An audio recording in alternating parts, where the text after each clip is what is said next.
Hey everybody, my name is Manny Gonzalez, and I have the honor and the privilege of being the youth pastor here at Grace, and I've got a quick thought for you. Jesus was the talk of the town.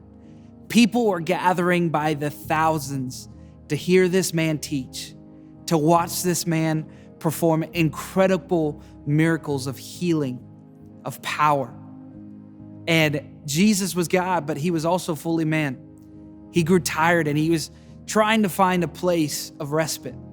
He decided to go with his disciples up to a mountaintop, but word got out that that's where Jesus was headed, and thousands of people followed him up.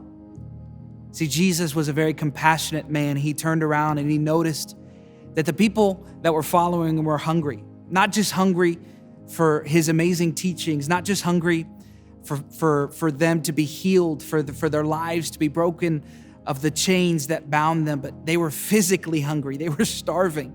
They wanted food to eat. And so we have this story where Jesus turns to his disciples and he tries to solve this problem.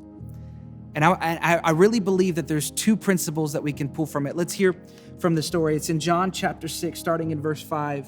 It says this: lifting up his eyes then, and seeing that a large crowd was coming towards him, Jesus said to Philip, "Where are we to buy bread so that these people may eat?"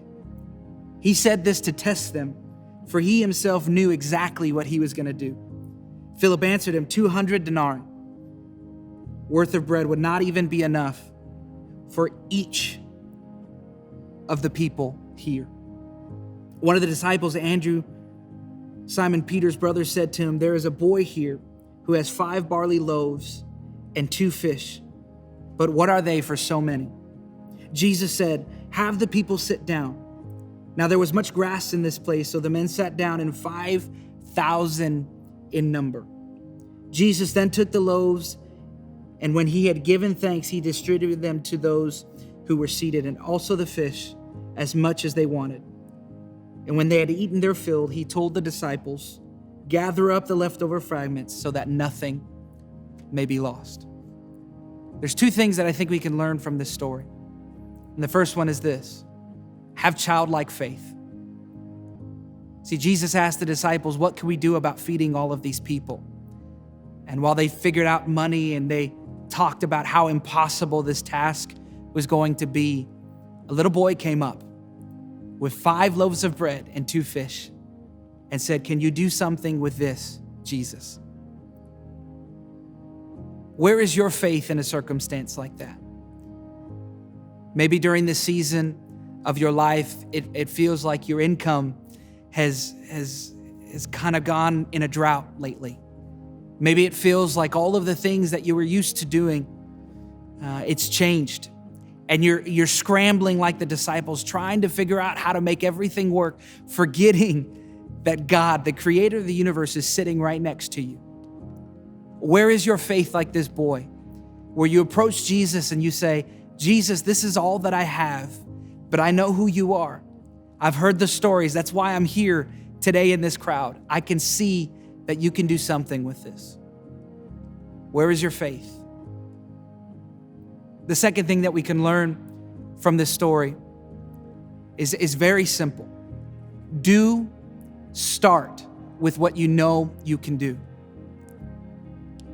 So Jesus then takes these 5 loaves and 2 fish, and he looks to the disciples and he breaks it apart and he prays for it and begins to distribute it. And then he says, "How about you go and start handing it out to the crowd?" I'm sure that the disciples looked around confused.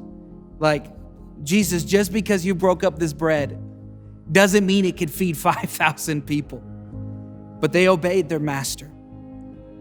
And what do we find out?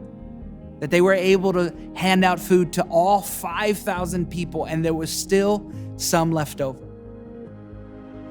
And everybody was full. What do we learn? Start with what you know you can do.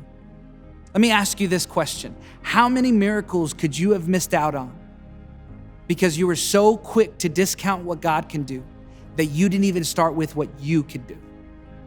Imagine if the disciples said, "No, Jesus, this is still not enough," and didn't distribute the bread, the miracle would have never happened. Sometimes it takes childlike faith to step out and do something, knowing that maybe it can produce little result, but that's just it. God isn't asking for you to perform the miracle. God isn't asking more than what you're capable of. God is saying, do with what you know you can do and watch me handle the rest. Watch me perform the miracle.